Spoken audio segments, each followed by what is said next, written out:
Então, eu sou a Faiga Marques, sou do Hospital de Olhos de Niterói. É um hospital na cidade de Niterói, próximo ao Rio de Janeiro, também um hospital-dia, um hospital que nós temos ali, em média, 1.000 cirurgias mês, um grupo de 23 líderes, dos quais, há mais ou menos 18 anos, eu fui convidada, eu trabalhava antes na Varig, então, muito do que a gente importou para o modelo de gestão, principalmente na questão do atendimento humanizado e do acolhimento, tem um pouco do viés da Varig lá dentro do nosso trabalho. E hoje eu vim falar um pouquinho sobre desenvolvimento dos times de alta performance, porque na apresentação que eu fiz no H-Olhos, a gente falou sobre avaliação de desempenho do corpo clínico, e foi assim um tema motivador, um tema instigante, e um tema que trouxe muitas perguntas, porque muitos dos médicos e dos gestores que lá estavam vivendo aí um momento de acreditação e estavam com esse dilema de como é que eu faço a minha avaliação do corpo clínico, como é que eu implemento. Hoje eu vou falar um pouco de um tema que também é instigante, mas que talvez não vá trazer tanta polêmica quanto foi a avaliação do corpo clínico. Eu vou falar sobre desenvolvimento de times de alta performance. E eu gosto de começar essa apresentação, os mais antigos vão lembrar dessa seleção aí. Não sei se vocês, né, quem lembra dessa seleção de basquete? Alguém lembra que seleção era essa? O Dream Team. É isso mesmo. Essa seleção, ela tem uma história muito bonita. Os Estados Unidos, eles eram, né, os campeões invictos das Olimpíadas, até que eles foram derrotados pela Rússia antes de 1992. Eles foram derrotados pela Rússia mais ou menos em 1900 eu não tenho a data certa, acho que era 1988, porque eles se prepararam 4 anos. E em 1992, esse time ele foi campeão invicto, ele teve o maior número de sets por partida e de partidas ganhas, eles foram campeões invicto. E o que aconteceu de diferente para que os Estados Unidos viesse com um time que foi depois, recebeu essa alcunha e esse nome, que se você jogar Dream Team no Google, você pode não ter vivido essa época ou não ter idade suficiente, mas você vai ver toda essa história aí. O que aconteceu? Depois de amargar, ainda mais o americano, uma vitória para a Rússia, eles foram entender o que tinha acontecido na história deles, que eram campeões do basquete, que é um louvor, né, para os Estados Unidos, e o que foi que aconteceu que eles amargaram aquela derrota. E aí eles entenderam que fazia parte do time, e isso é uma cultura americana, você, para passar por uma universidade, se você não tem condição, se você é bom em um esporte, você passa a fazer parte daquele esporte para aquela universidade. E todas as seleções que iam para as Olimpíadas, independentes de basquete, nos Estados Unidos, elas eram oriundas de estudantes universitários representando suas universidades. E a Rússia se preparou de maneira diferente. Ela trouxe os seus melhores. E aí, depois de ter estudado essa situação, o que os americanos fizeram? Eles resolveram virar o jogo. Eles foram até a NBA, que é a liga, né, profissional até hoje de basquete, e trouxeram os melhores. Então nós vamos ter aí aquela seleção do Michael Jordan, de todas essas pessoas que eram tidos como os principais. Deixa eu só passar aqui um pouquinho. E aí o que eles fizeram? Eles convidaram essas pessoas. No início isso foi muito difícil, porque o treinador, que era um coach, né, que é um coach, geralmente os treinadores, eles são coach, o nome coach que a gente tanto usa hoje vem desse modelo do cara que treina um determinado grupo em qualquer modalidade de esporte.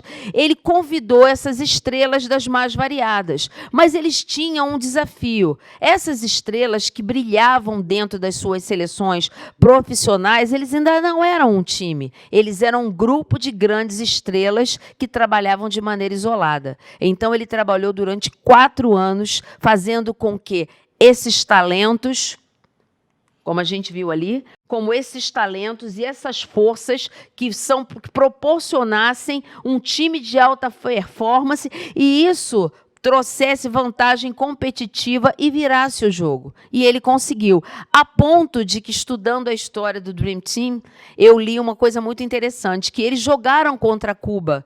E eu disse que a seleção de Cuba, ao invés de jogar, eles ficavam o tempo todo parados, querendo tirar foto. E, inclusive, existe um depoimento muito interessante na internet do treinador de Cuba, que ele disse que aquele time de lá de 1992, que ganhou as Olimpíadas como campeão invicto em Barcelona, eles eram uma máquina de jogar. Eles eram imbatíveis porque eles formavam, era um grupo de estrelas, mas todos movidos por um único propósito, que era chegar aquele resultado. E por isso eles se consagraram como Dream Team. E esse conceito de Dream Team, ele é tão forte que ele avançou para o mundo corporativo. E hoje em dia, quando a gente coloca no mundo corporativo um Dream Team, a gente quer falar de um time de alta performance que atua num nível tão elevado de desempenho e de comprometimento com os resultados. Então, independente da gente estar fazendo parte de um processo de acreditação, que isso está acontecendo dentro da área de oftalmologia, a gente vai ter agora uma apresentação falando a respeito disso, e um dos desafios da Tech Laser é fazer com que os seus associados, a partir de 2019, estejam participando de um processo de qualidade, mas, independente disso, seja uma clínica pequena, seja um setor, seja uma área dentro da sua organização, o sonho de cada um de nós, gestores, é ter um time que tenha um desempenho elevado, que trabalhe com alta performance e que trabalhe comprometido com os resultados daquela área e, principalmente, com a missão, a visão e os resultados da organização. E a minha palestra hoje é para falar um pouquinho de como é que se constrói esse nosso time de excelência, que a gente também possa dizer que nós temos aí um Dream Team dentro das organizações que nós representamos. E aí, eu gostaria de falar um pouquinho quando é que a gente precisa, quando é que... Eu estou meio presa aqui porque eu falo andando, eu tenho uma origem meio italiana, portuguesa, então eu estou aqui meio parada. Mas não tem problema disso não, está tranquilo. Então, quando é que a gente tem um time, quando a gente precisa de um time de alta performance? Quando a gente tem uma tarefa complexa dentro da nossa área, dentro do nosso setor, dentro da nossa organização, quando a gente precisa trabalhar aqui, ó, com criatividade e comprometimento, e quando a gente precisa, e isso é muito comum dentro de qualquer instituição, quando a gente precisa usar os nossos recursos de maneira eficaz. E isso, qualquer instituição que consegue trabalhar os seus recursos de maneira eficaz, ela consegue performar com excelência e consegue trazer resultados. E quando a instituição, a empresa, independente do segmento dela, se é de medicina ou não, se é de oftalmologia ou não, ela busca melhores resultados. Ok, e aí? O que eu tenho que fazer? Qual é a característica, e eu sempre digo que essa palestra é uma reflexão para cada um de nós. Nós que somos gestores, nós que somos líderes das nossas áreas, dentro das nossas instituições, vocês ou nós que somos donos das nossas clínicas. Quais são as características? E eu digo o seguinte, não precisa falar a respeito, faça apenas uma reflexão para você perceber se a sua equipe ou se o time que você lidera, ele tem essas características. Um Dream Team, ou seja, um time de alta performance, ele tem visão de contexto. O que é visão de contexto? É quando cada membro da sua equipe ele conhece o seu papel e sabe a importância do seu papel dentro da instituição. Ele sabe a importância do papel que ele desempenha para o processo em que ele está inserido. E eu gosto de trazer um exemplo aqui, que eu devo ter falado lá, talvez, na palestra sobre avaliação de desempenho. Todo mundo que vivencia um processo de acreditação, que no final a gente sai dali, a gente sai fortalecido, mas ele é um processo que demanda de toda a equipe muito esforço e muita exigência. E você fazer com que a equipe ela possua essa visão de contexto, ela entenda a importância do processo de acreditação, seja o seu corpo clínico, ou seja a equipe de liderança, ou seja a linha de frente, que é o pessoal de recepção, a equipe de centro cirúrgico, não importa.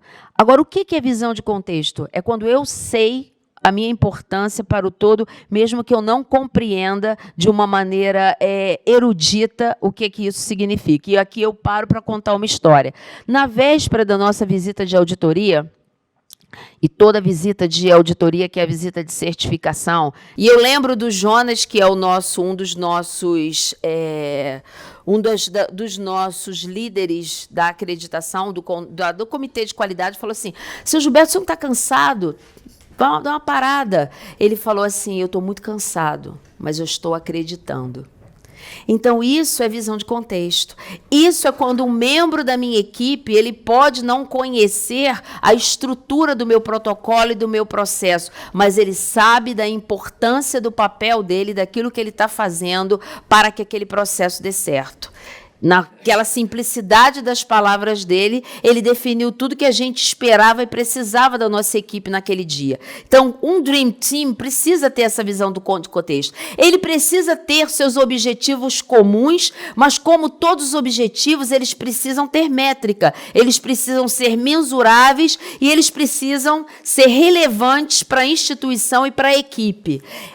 Você precisa, assim como aquele grupo que estava ali jogando e que eram grandes estrelas de lá do basquete americano, você precisa desenvolver nessa equipe essa visão equilibrada de talentos, personalidades e habilidades. Você precisa fazer com que a comunicação aconteça de maneira eficaz. Uma das piores coisas e que sempre faz com que as equipes não performem bem e que nossa organização não floresça e não alcance os patamares de excelência que nós gostaríamos, é a questão da comunicação. A comunicação entre as equipes, a comunicação entre os membros da equipe e a comunicação entre os gestores e a alta direção da empresa. A comunicação, quanto mais eficaz, mais próximo que a gente tem, até para a gente minimizar a questão dos conflitos, para a gente minimizar as questões pessoais, para a gente conseguir gerenciar não só os conflitos, mas também fazer uma boa delegação. Uma outra coisa muito importante é que a gente construa na nossa equipe a motivação baseada em desafios. Você pode dizer, tá, minha instituição não está fazendo um processo de acreditação. Com certeza, mas a sua instituição atende pacientes, você como gestor tem um desafio de entregar o melhor. Eu vi aqui a palestra que foi dada quando eu cheguei por volta das 11 horas, falando de refrativa, e o médico ele tem esse comprometimento com o resultado, mas nós que estamos do lado de fora, nós temos esse comprometimento com esse acolhimento e para que aquele paciente, até chegar ao consultório do médico, ele tenha a melhor experiência com relação a atendimento e a acolhimento dentro das instituições. Assim como você do faturamento também tem o desafio de fazer que as glosas elas alcancem os patamares cada vez menores. Então, toda a equipe ela precisa ser motivada e ela precisa de um propósito e de um desafio para que ela possa performar com excelência. E toda a equipe precisa que o líder trabalhe essa questão do aprendizado, da mudança e do crescimento permanente dos membros da sua equipe. Por que isso? Porque aí a gente vem para a pergunta que eu vou fazer agora. O que será que eu tenho dentro da minha instituição? Eu tenho um time ou eu tenho um grupo?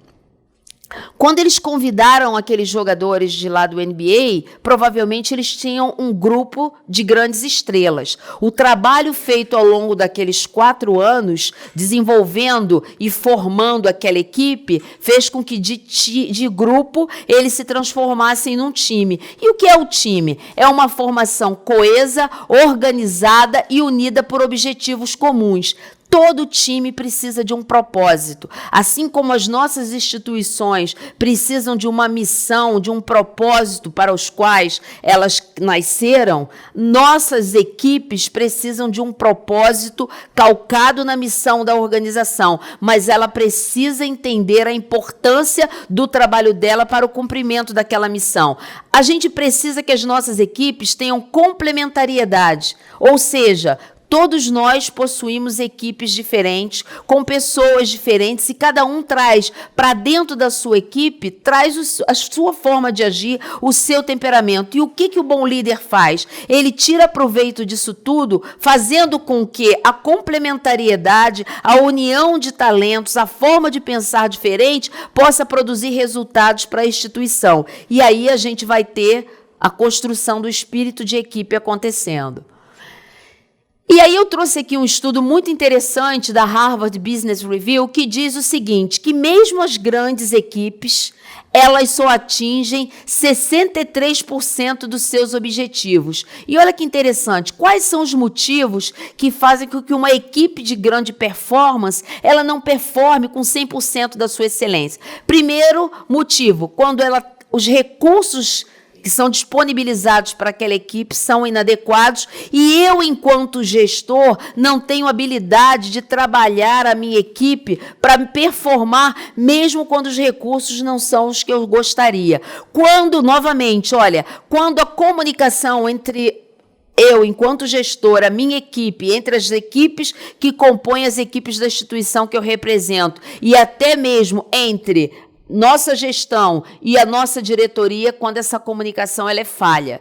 Quando a indefinição de tarefas e responsabilidades é muito importante. Uma das coisas que acontecem nas nossas instituições é que quando a gente recebe um funcionário para começar a trabalhar, a tendência é a gente colocar porque a correria, porque o dia a dia, porque é muito movimento, eu não consegui parar para treinar essa pessoa. Então eu pego aquele antigo, dos quais muitas das vezes eu reclamo com relação à maneira dele trabalhar e digo, ele vai te treinar. E aí depois eu reclamo que com 3, 4 meses, geralmente após o término do contrato de experiência, aquela pessoa está com uma performance ou está se apresentando de maneira inadequada. E aí, por que será? Por quê? Porque ele não tinha uma definição de tarefas e ele aprendeu de alguém que possivelmente o treinou também com as suas falhas, a sua visão e com os seus vícios. Então, é muito importante. Então, o que eu vou fazer? Primeira coisa que você tem que fazer é você ter suas tarefas escritas. Isso daí não precisa de ONA para isso. É muito importante que a gente costuma dizer o seguinte, que a gente tenha escrito e disponível a descrição das tarefas das áreas. Por quê? Porque se a pessoa saiu de férias, se aquela pessoa foi embora, se aquela pessoa ficou doente, e outro vem assumir aquele papel, já é muito mais fácil para quem treina e para quem recebe eu ter ali sabendo o que esperam de mim, quais são as minhas tarefas e responsabilidades. Quando a organização, aqui não é empresa não, é quando a organização da área e quando a organização construída por mim enquanto líder, ela não é eficaz nem eficiente. E principalmente, olha aqui, quando eu tenho problemas com uma liderança fraca e omissa. Todas esses itens aqui vão fazer com que, de alguma maneira, mesmo um lugar em que eu tenho uma equipe de alta performance, a gente não consiga atingir a alta performance. E quais são as práticas recomendadas para fazer a construção desse time de excelência? A primeira coisa que você tem que fazer é estabelecer objetivos desafiadores para a sua equipe. Porque eu costumo dizer que a rotina e o dia a dia, os hábitos, a rotina é ancorada em hábitos. Processos são ancorados em hábitos. Então, a gente vai fazendo aquilo no automático, a gente não para ter um olhar de fora para ver de que forma eu posso fazer aquilo diferente. Mais ou menos foi o que o doutor Edmundo falou. A gente viu ali uma aula que estava falando com relação à cirurgia refrativa, mas ele buscou, disse ele de forma simples, refinamento dentro da prática. E nós, enquanto líderes e gestores, também precisamos olhar para os nossos processos de trabalho e buscar formas diferentes de fazer. Se eu estou fazendo aquilo ali de uma certa forma há muito tempo e a equipe começa a performar de uma maneira que eu não estou achando que é excelente, eu tenho que olhar para aquele processo de trabalho como gestor, olhar para o meu cliente, seja meu cliente externo, que é o meu paciente, seja o meu cliente interno, que é o corpo clínico, que também são os nossos clientes, e olhar de que maneira eu posso redesenhar aquele processo e começar a desenhar objetivos desafiadores para a minha equipe. Estimular a iniciativa pessoal e desenvolver liderança. A gente reclama que os nossos liderados não têm autonomia, não fazem a coisa certa, que você sai de férias ou que você não consegue sair de férias porque as pessoas não performam com excelência. Mas provavelmente, por quê? Porque você não delegou, você não deu iniciativa e você não preparou líderes para que eles possam substituir novos líderes. Isso é o trabalho que todo líder tem que fazer de maneira constante e permanente. Ele tem que ter a sabedoria de mesclar diferentes habilidades. Eu gosto sempre de ilustrar com alguns casos. Nós tínhamos lá no hospital a chefe do call center, que é a Solange. Ela trabalhava já há muito tempo dentro, não era call center, era telefonia, e ela é uma pessoa muito minuciosa, muito educada, muito doce, que falava de uma maneira muito devagar, que tinha muita atenção. Imagina esse perfil de profissional dentro de um call center, que é uma linha de produção, ainda nem era call center, mas já atendia um número grande de telefonemas por mês. Então, até para ela dar uma explicação que a pessoa tinha que atuar de maneira mais rápida, era cansativo.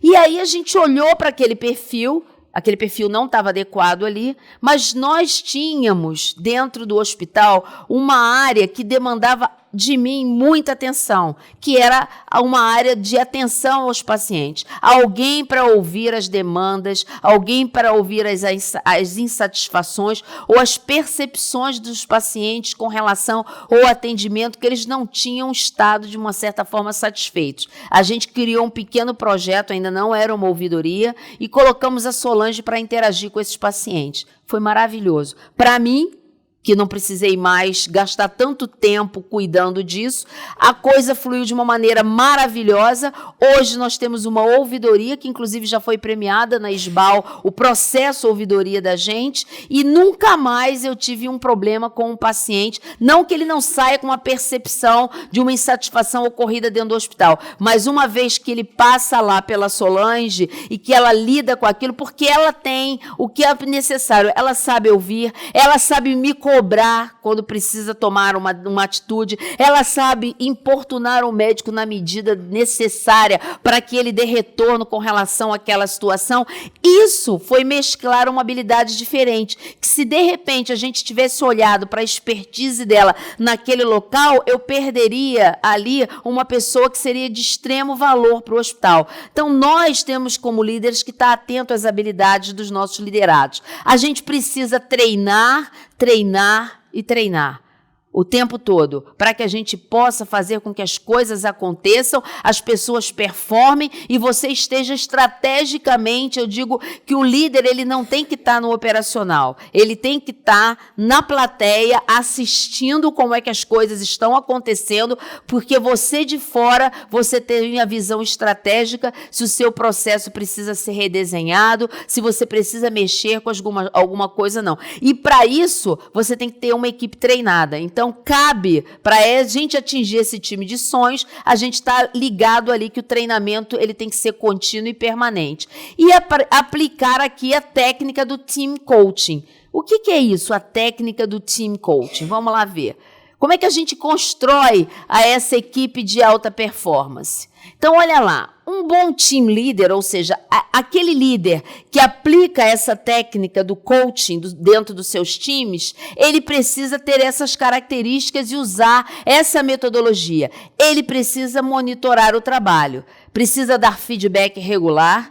E aí, quando eu digo feedback, eu não estou falando que é aquela crítica, você chamar a pessoa a atenção no meio da recepção ou na frente dos seus colegas. Você precisa falar com o seu grupo, sim, mas você lembrar de que o reconhecimento é público. O feedback de crescimento, ele só precisa ser dado para aquele que precisa crescer. E sempre ancorado num exemplo e falando de uma situação específica. E lembrando que nem tudo que aquela pessoa faz é ruim. Às vezes ela performou mal naquele processo. Então, lembrando de falar para ela daquilo que ela faz bem e dando esse feedback de melhoria, sempre com uma sugestão de como fazer melhor. Evitar o microgerenciamento. Essa palavra é bonita, mas ela traz um peso. O que é o microgerenciamento? E isso eu tenho certeza que já aconteceu várias vezes. Você passou uma situação para alguém, delegou para ele uma tarefa, a pessoa disse ok, daqui a 5 minutos você volta e diz, e aí? Está com alguma dúvida? Não, tô aqui fazendo. Não tenho pressa não, é só para o final da semana. Passou 2 dias, você disse, já conseguiu resolver? Já ligou para aquela pessoa?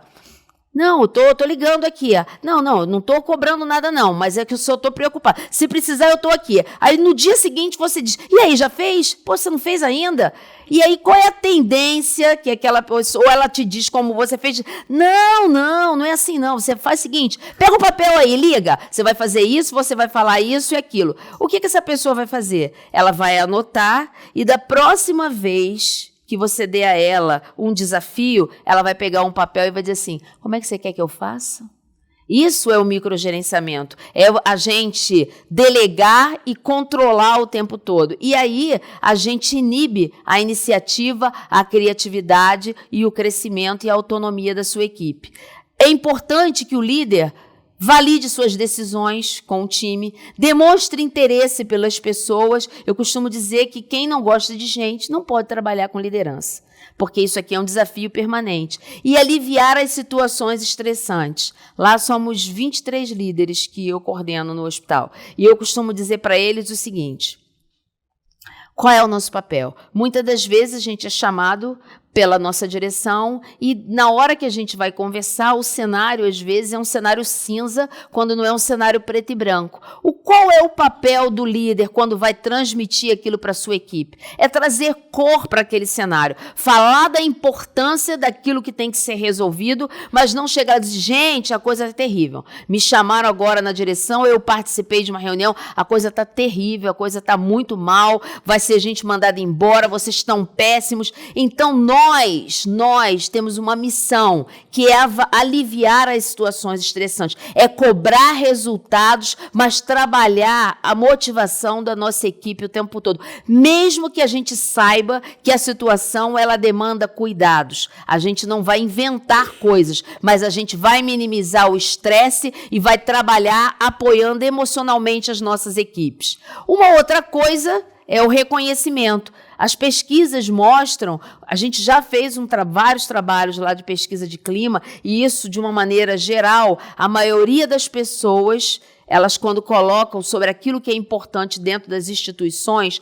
salário entra em terceiro lugar. Não que a gente não goste de dinheiro, mas o que mais as pessoas buscam na vida e nas instituições é o reconhecimento. Então, a gente quer que a equipe performe bem e a gente não reconhece nem a tarefa bem feita de forma individual e nem o esforço da sua equipe para poder trabalhar com excelência. Então, se a gente quer uma equipe de alta performance, a gente tem que trabalhar com reconhecimento. E eu não estou falando de dinheiro, eu estou falando de reconhecer o trabalho e o esforço da sua equipe para performar. Consultar os membros da equipe. É muito importante que a gente ouça as ideias, que a gente incentive e delegue sem o microgerenciamento.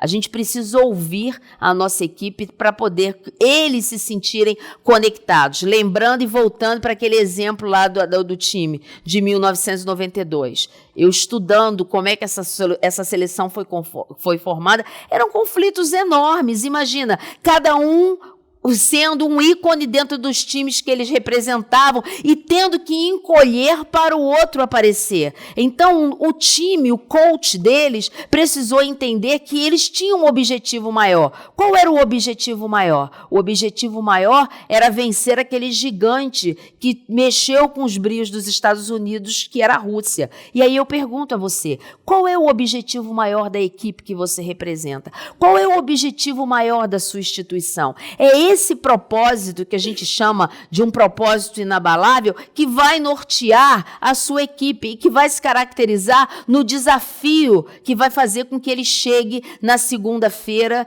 depois de um dia exaustivo, e venha na terça-feira dizendo o seguinte, eu estou cansado, mas eu estou acreditando.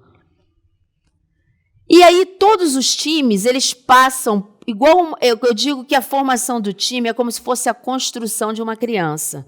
ela passa pela fase infantil, pela idade adulta, até que ela amadurece e se transforma em um adulto. E aqui, ele é um processo, e como um processo, ele tem etapas. E que etapas são essas? Isso aqui foi um estudo desenvolvido por um professor e psicólogo da Universidade de Ohio, Dr. Bruce Tuchman, e ele categorizou em 5 estágios. E fica também aqui uma reflexão para você identificar em que estágio está a equipe que você representa. O primeiro estágio a gente chama de formação ou forming, o tempestade é o segundo estágio, ou storming, normalização ou norming, performance ou performing, e o encerramento é um estágio especial que a gente chama de adjourning, mas eu vou falar sobre ele não acontece sempre, mas é muito importante a gente saber como agir quando ele existe. Então, se você está liderando um time que está no estágio de formação, que pode se caracterizar ou porque é um time novo,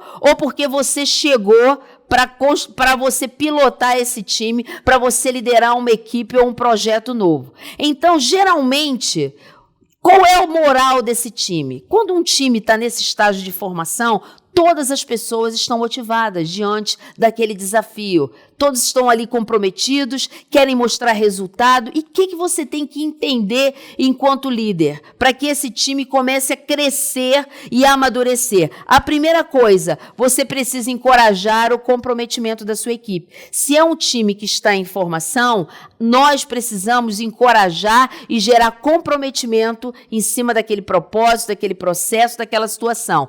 É importante, já que eles estão em formação, esclarecer quais são os papéis, qual é o propósito, as tarefas e os processos. Trabalhar, acima de tudo, os mecanismos de feedback, porque as pessoas estão ali começando, ou eu estou chegando como líder daquele processo. As pessoas não me conhecem. Então, os mecanismos de feedback precisam acontecer para que a equipe comece a ganhar autonomia. E defina metas de curto prazo. Por quê? Porque se o time está em formação e todos estão ali motivados para conseguir alguma coisa, para conseguir mostrar resultados, e eu estabeleço uma meta de longo prazo, isso tende a fazer com que a equipe fique o quê? Desmotivada e desanimada. Então, a gente precisa, para gerar esse comprometimento, criar metas de curto prazo e celebrar pequenas vitórias, para que o time comece a alavancar o seu crescimento. O que é o liderando na tempestade? E aí é o seguinte, as pessoas já se conhecem, os objetivos já são comuns, e aí a gente tem uma tríade muito interessante. Quando eu junto personalidades com equipe, fatalmente eu vou ter conflitos. A gente tem uma apresentação sobre conflitos, só sobre conflitos, mas a gente vai falar um pouquinho, se você está vivenciando esse estágio daqui da tempestade, em algum momento dentro da equipe que você lidera, quais são os sintomas, quais são as situações que começam a aparecer dentro desse estágio. Começa a se desafiar a sua autoridade e a sua competência como líder. Os desejos individuais são colocados acima dos objetivos do time. O time reage de modo defensivo ao receber o seu feedback. Pode ser o time ou pessoas, membros do time. O tempo todo você começa a sentir que seus limites estão sendo testados. E as pessoas ou membros daquela equipe começam o tempo todo a buscar autoafirmação. E aí, o que você faz? Qual é o papel? É muito importante que nessa hora você mostre e dê orientação firme, honesta e não defensiva. Por que não defensiva? Porque lembra que a gente falou que a gente precisa estabelecer quais são os propósitos daquele processo, os propósitos daquela área? Então, a gente vai trabalhar nos processos, acima das preferências individuais. Então, quando você for dar uma orientação com relação à questão do desafio de autoridade, você precisa ser firme, honesto, não ficar na defensiva e buscar falar de processos e não de pessoas, porque os processos estão descritos, estão lá. Os processos são comuns, mesmo para os que estão satisfeitos e insatisfeitos.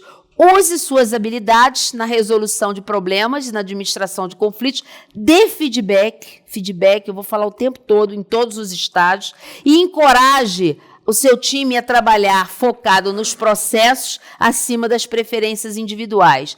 E o tempo todo, resgate e ressalte os objetivos comuns da equipe acima das preferências individuais. E aí, Faiga, meu time, começa a atingir a maturidade, que a gente chama do estágio de normalização. Quando isso acontece? Quando as normas do grupo começam a surgir, você começa a perceber que o foco se volta para as metas e resultados. Nessa hora, a gente já não tem mais problema de o membro da equipe ficar tenso quando recebe um feedback. Na verdade, o feedback aqui é bem-vindo, há compartilhamento de ideias, de confiança e de harmonia. Eu tenho que entrar na zona de conforto? Não. O líder nunca fica na zona de conforto. Ele precisa encorajar a coesão do time, ele precisa trabalhar gerando mais foco em prol do objetivo, ele precisa continuar dando feedback e aí, estabelecer metas mais desafiadoras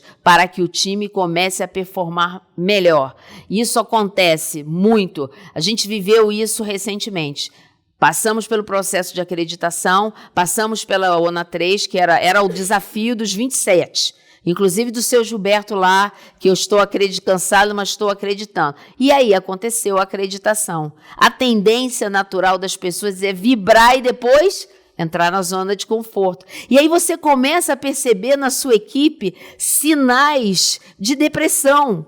Porque é um organismo vivo. As pessoas já não têm mais um objetivo, aquela coisa que faz acordar e eu preciso olhar processo, eu preciso ver se está tudo funcionando, se o protocolo está em dia. E se você não tiver cuidado, a equipe começa a entrar no módulo zona de conforto e é nessa hora que as coisas começam a se perder. Então você precisa focar, se você já atingiu aquele objetivo, buscar objetivos melhores e maiores para que a sua equipe se mantenha permanentemente motivada.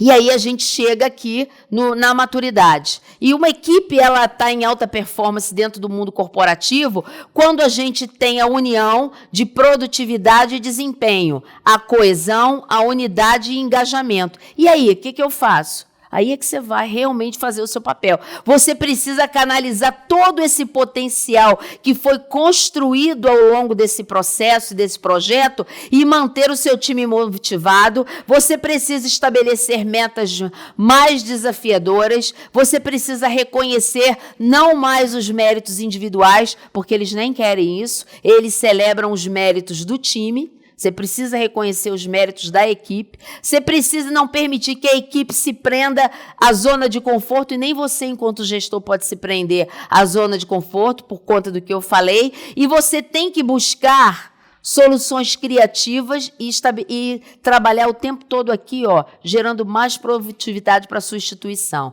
e dar autonomia ao seu time com mais responsabilidade. Esse último estágio aqui, ele não faz parte do processo de crescimento, mas é importante a gente falar dele pelo seguinte: quando é que acontece esse estágio que a gente chama de encerramento? Muitas das vezes uma equipe é formada dentro de uma instituição para trabalhar num processo multidisciplinar. O que é isso? Às vezes uma comissão que se monta, aí eu tenho um enfermeiro, eu tenho alguém do centro cirúrgico, uma comissão de revisão de prontuário, eu tenho um membro da recepção, está todo mundo junto ali. E aquilo começa a passar por todos os estágios que a gente viu do crescimento e uma formação de equipe. Se aquilo era um projeto que ele tem fim e a gente alcançou o que desejava, a tendência é o projeto ter finalizado, porque eu tinha uma equipe multidisciplinar e as pessoas voltarem para dentro das suas áreas. E isso pode gerar para quem volta a sensação de perda, de vazio e o cara se sentir sem objetivos.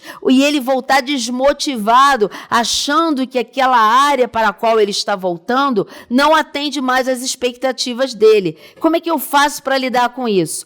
Nessa hora, São duas regrinhas muito fáceis da gente implementar, mas que são úteis para a gente não trazer de volta alguém desmotivado. A primeira delas é você encorajar que todo aquele crescimento individual e aquelas habilidades novas que ele conseguiu, elas vão ser compartilhadas e elas vão ser utilizadas dentro da equipe para a qual ele está voltando. E o segundo, se você liderava essa equipe, ao invés de você interromper abruptamente esse projeto, você vai reduzindo aos poucos as reuniões para que de uma hora para outra aquilo não termine e os membros daquela equipe fiquem com aquela sensação de vazio.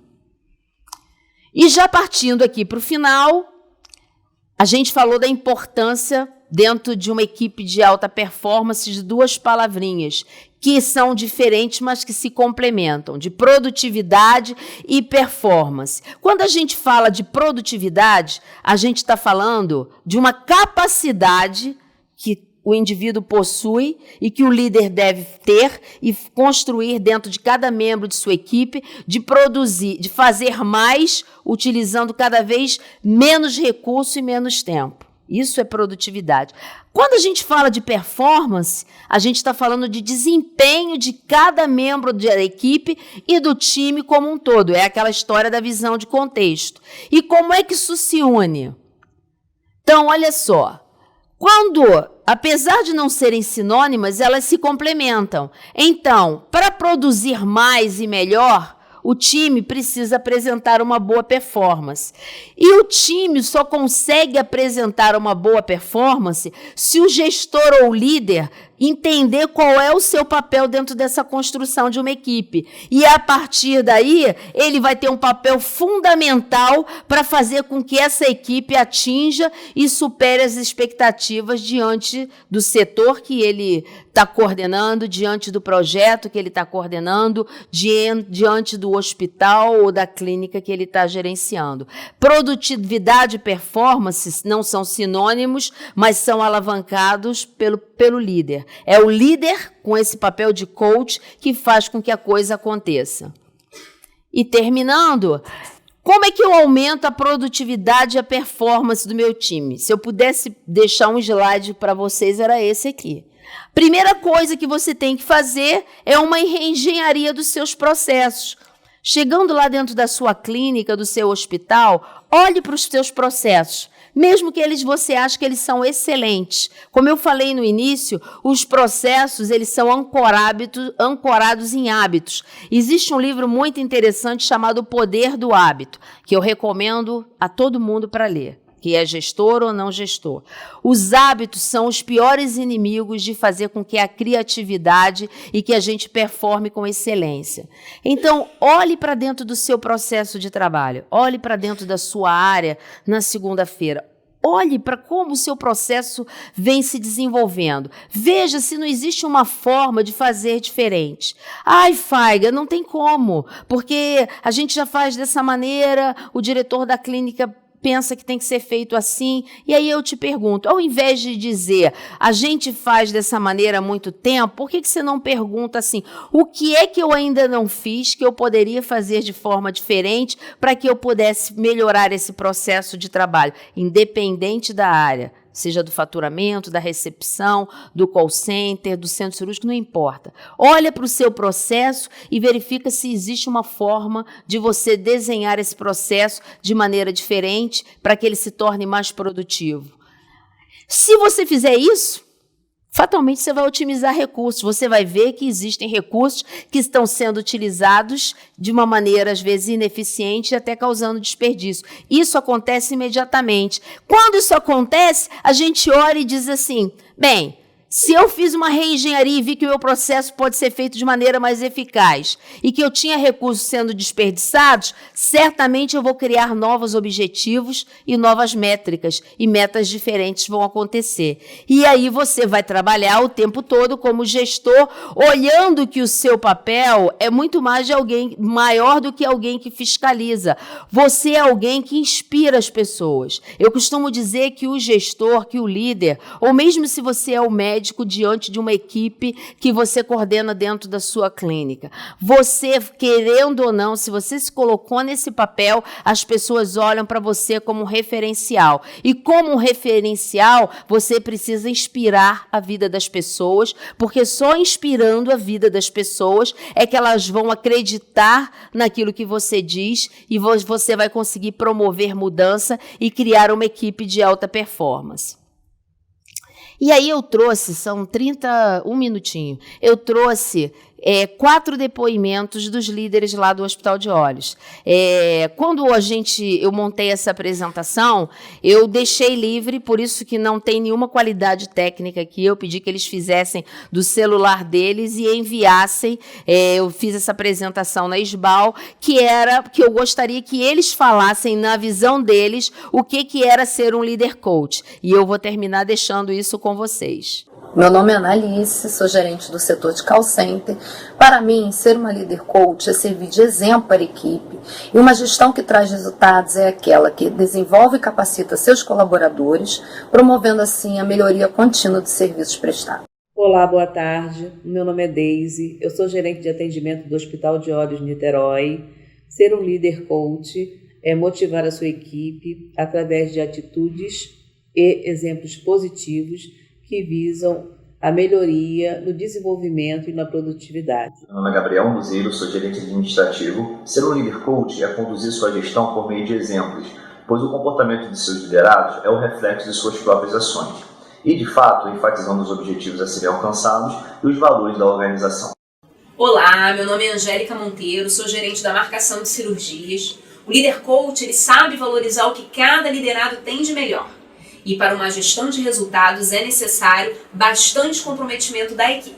Meu nome é Jonas Moreira, sou gerente de projetos em TI do Hospital de Olhos Niterói, Rio de Janeiro.